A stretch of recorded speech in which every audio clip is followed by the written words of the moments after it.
Hello everybody, this is Tip Top MTG here today with another Magic the Gathering video. In today's video, we are going to be looking at the spoilers for Time Spiral Remastered that have come out today being February 25th. So spoilers are happening now through, I believe, like March 4th, and today we have a ton of white spoilers. Now, I'm going to talk a little bit about Time Spiral Remastered first.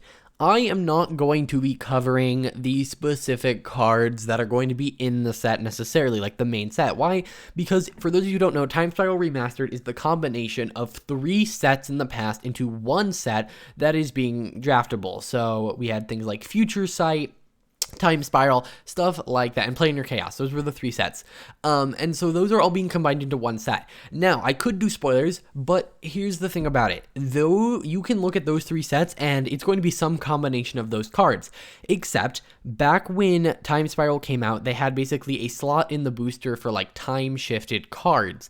And what they're doing is for this booster product, you know, they're reprinting all, by the way, the cards in new frames, with new wording, so that's really cool. And we're seeing things like Mana Tithe being reprinted, that has already been confirmed, but what they're doing is there's going to be that slot again, but this time it is going to be printed in the old, like, original Magic frame with some new art, some existing art of cards that have never been in that frame and that are not part of Time Spiral, the Time Spiral block. So essentially, they are introducing, you know, people have been saying, hey, you know, do a secret layer with old frames and stuff like that. And so that's what they are doing, is there's going to be a slot in the booster. And so we're going to talk about those cards, when they were last reprinted, and what their value is at. And then we're going to talk a little bit about the delaying of Time Spiral Remastered, and we'll talk a little bit about that at the end. So let's do this.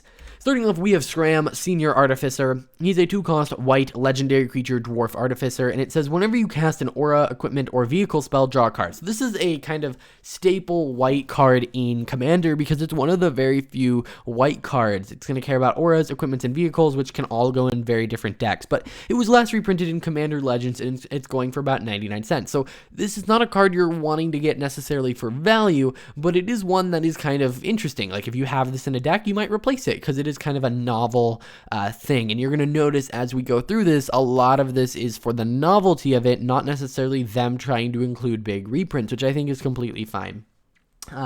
As long as they're picking played cards, I think that we're good. But if you start, you know, reprinting cards that don't see play, I think that's where you start to get a little bit of disappointment. But yeah, I think SCRAM is an interesting inclusion. And yeah, I definitely think it works. I'm not a huge fan of the frame. It's not nostalgic to me in any way.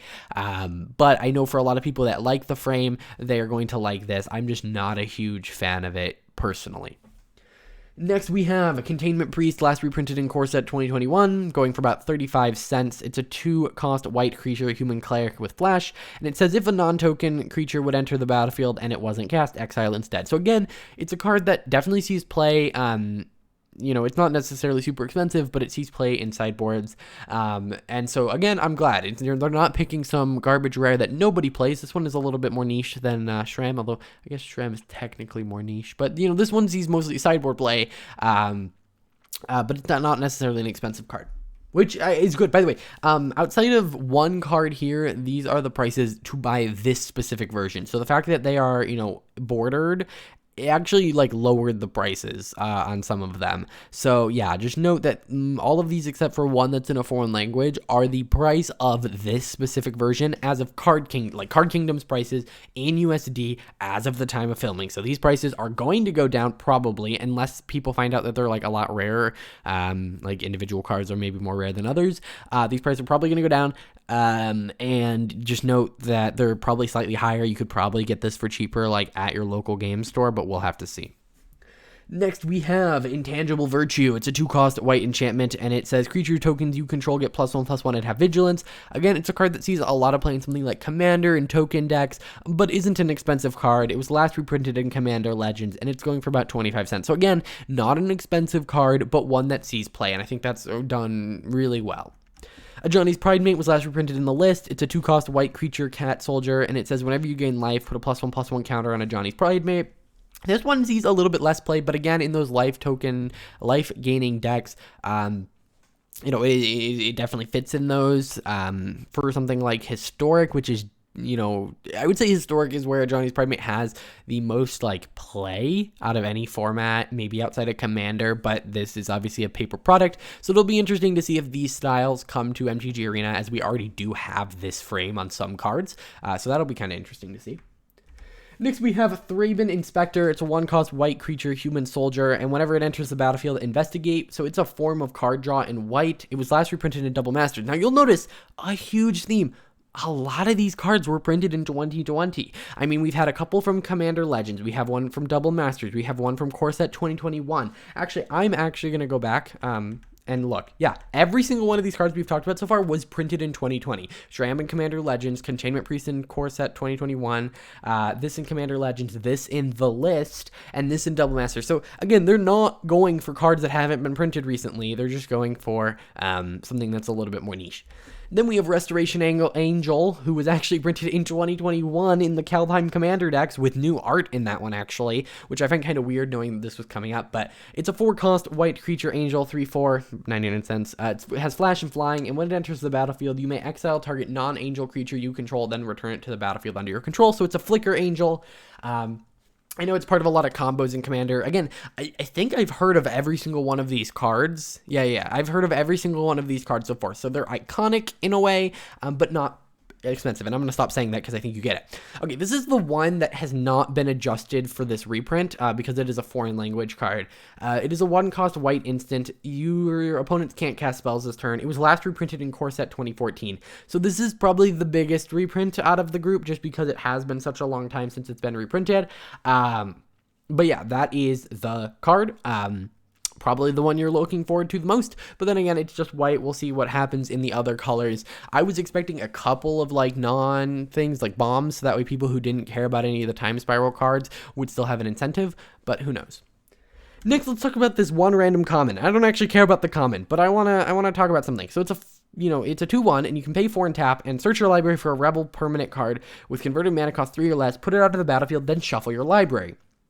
Okay, so I want to talk about two things. First off, let's look in the bottom right-hand corner. Trademark and copyright 2020 Wizards of the Coast. Now, if I were to go look at a Strixhaven or Kaldheim spoilers, it would say 2021, because that tells you what year it was released. And you know what else is a little bit weird here? Then shuffle your library. They literally just announced that everything going forward is going to say then shuffle.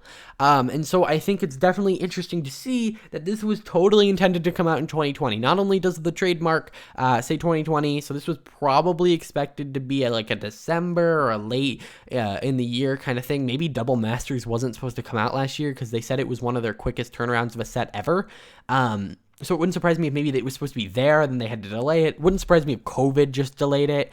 But either way, it was clearly delayed. I think the fact that it's worded wrong by today's standard and the fact that it has an old trademark is really a sign of that. So yeah, I thought that was kind of interesting. A couple other things to note. Time Spiral Remastered. The code is TSR.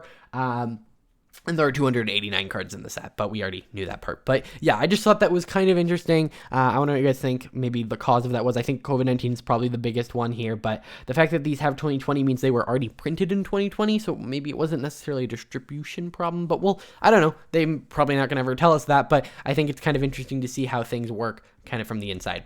So yeah, that is going to do it for this video, guys. I know it was a little bit of a short one, but it's a reprint set. There's not too much to talk about. I'll be covering the rest of them going forward. So yeah, stay tuned for that. If you guys didn't see, I did a video where Wizards of the Coast made an awful announcement, in my opinion, that's kind of huge for the future of the game. And so I covered that. So you guys should check that out as well. If you enjoyed, hit that like button, subscribe, and I will see you guys in the next video.